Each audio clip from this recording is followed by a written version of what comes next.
once upon a time in southern Alabama in the United States, where a girl potato and a boy potato had eyes for each other.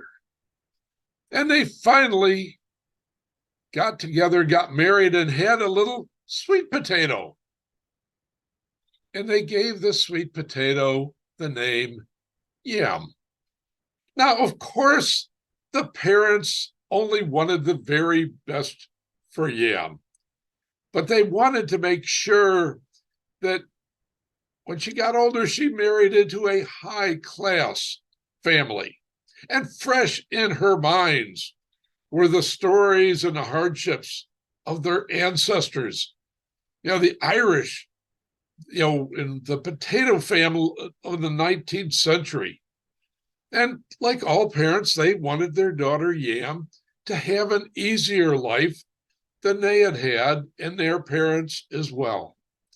So when it was time, they sat down with Yam, who is now in her teens, and they told her about the facts of life.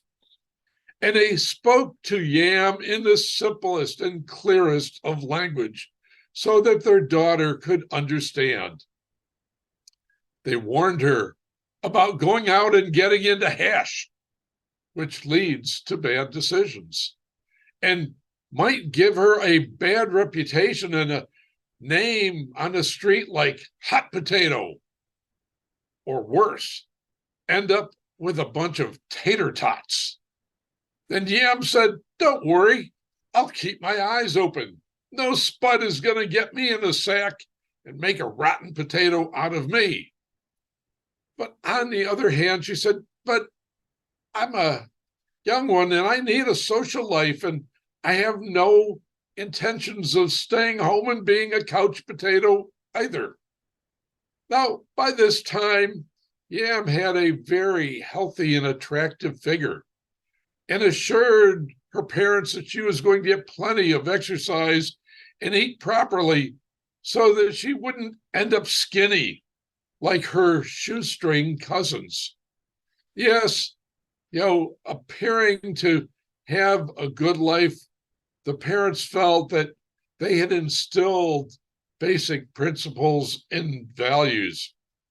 And when she got close to graduating from high school, Yam had looked at a number of alternatives. She had considered going out west to school. And out west, well, that was a completely different situation because she was going to be away from home. And the parents were very concerned about that because, they were unsure about this. There was this branch out in Idaho, and, they were thought to be kind of half-baked. And what they had heard from their Western relatives was, you had to be careful about going out there. They've got big sporting events, and you've got these people that are going around selling tickets and doing unscrupulous things at these sporting events. And they warned the daughter because they didn't want her to get scalloped. And Yam was excited about the possibilities and then said, "Well, maybe I'll go to school up in Alaska." And the parents said, "No, that's not really a very good idea," because they understood that if she went way up there, she could also get exploited. And they explained that there were gold diggers in those parts that were known to butter up naive young things and never, ever associate with those Yukon golds that claimed to be loaded, but in reality were not.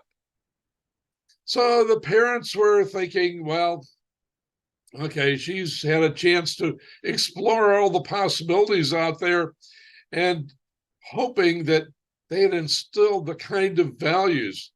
And that's when Yam surprised them. She had been doing a good job in school, and she had gotten a scholarship to go to IPU over in Europe. IPU, the International Potato University. And the parents were so excited about that because, oh my gosh, young Yam going over to Europe, you know, with, you know, being in the environment over there, she was going to run into some nobleman, somebody with a title or stature or wealth. And this is exactly what they were hoping for her.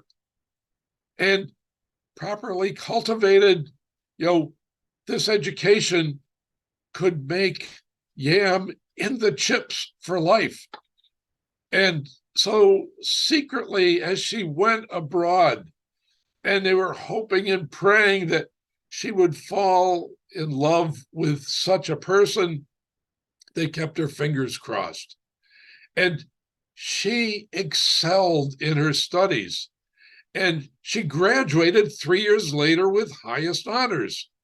And then she confided to her parents that, no, she had not run into a nobleman or a prince or a business executive, but in fact, she was carrying the offspring of her boyfriend.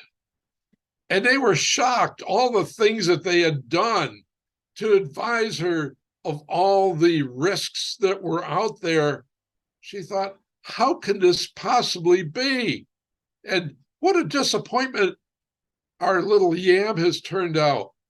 And it was even worse when Yam explained who the father of this offspring was going to be. You see, she said she was carrying the child of a young journalist named Jeremy Paxman. And mom and dad, having read the foreign press, knew full well what had happened. Jeremy Paxman. Oh, no, no, no. There's no way you could ever do anything, let alone have a family with Jeremy Paxman. And Yam was confused. He said, but I love him. And the parents said, no, this can't possibly be. And Yam said, why is that? And the parents said, well, Jeremy Paxman, he's just a commentator. Thank you.